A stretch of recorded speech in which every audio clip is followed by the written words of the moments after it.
मैं स्पष्ट कर देना चाहता हूं, प्रदेश सरकार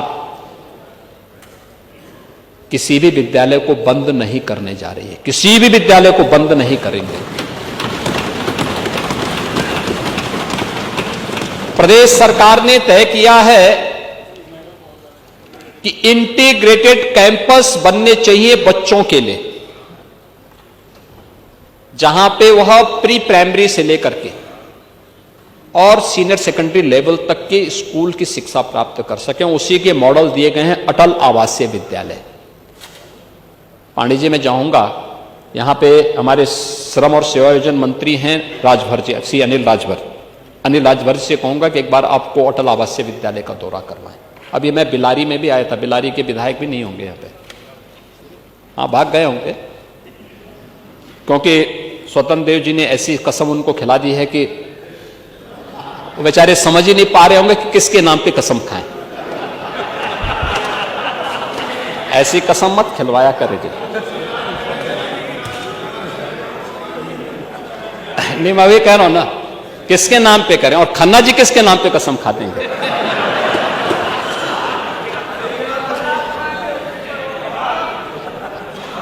ये स्थिति है, ऐसा मत किया करिए भाई। आप तो घर में जो है आप पता नहीं किन स्थितियों में रहते होंगे, लेकिन खन्ना जी के बारे में और कम से कम हमारे ये फहीम इरफान के बारे में तो आपको सोचना चाहिए।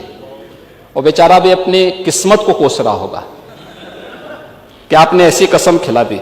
मैं बिलारी में गया था अटल आवासीय विद्यालय का उद्घाटन करने के लिए। आप देखिए ना उन बच्चों की, आप अपने बच्चों को तो विदेशों में भेजते हैं पढ़ने के लिए, श्रमिकों के बच्चों के विद्यालय को बंद करते थे, उनके लिए कोई सुविधा नहीं देते थे। आज श्रमिकों के बच्चों के लिए, निराश्रित हो चुके बच्चों के लिए अटल आवासीय विद्यालय हम बना चुके हैं। और यही नहीं बना रहे हैं, कैंपस जो हम बनाने जा रहे हैं, अभी सीएम अभ्युदय विद्यालय, पीएम श्री विद्यालय और सीएम कंपोजिट विद्यालय एक मॉडल बनने जा रहे हैं।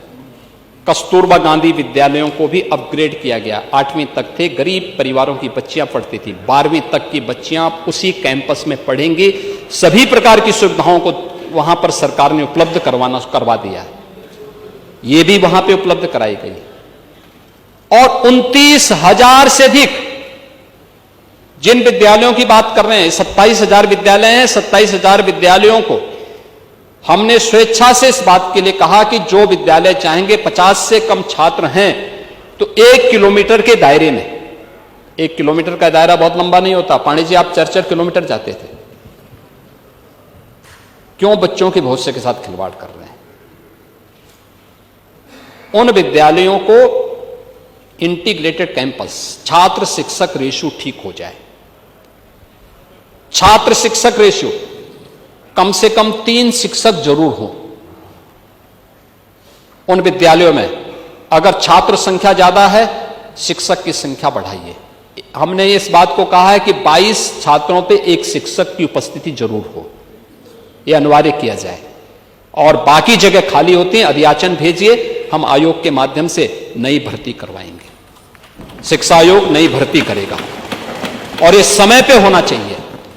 लेकिन 3 से 6 वर्ष तक के राष्ट्रीय शिक्षा नीति के अंतर्गत, और ऐसा नहीं कि स्कूल पेयरिंग की स्थिति केवल यूपी के अंदर हो रही है, हिमाचल में हुई, कांग्रेस ने हल्ला नहीं किया।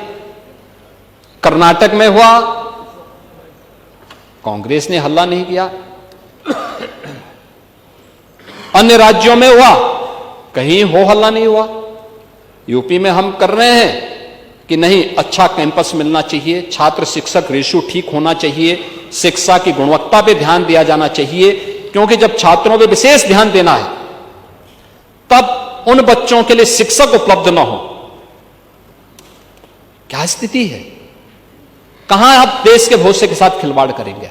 ऐसा नहीं कि पिछले 8 वर्ष में जो परिवर्तन किए गए इसके परिणाम, आज नीति आयोग इसको स्वीकार करता है।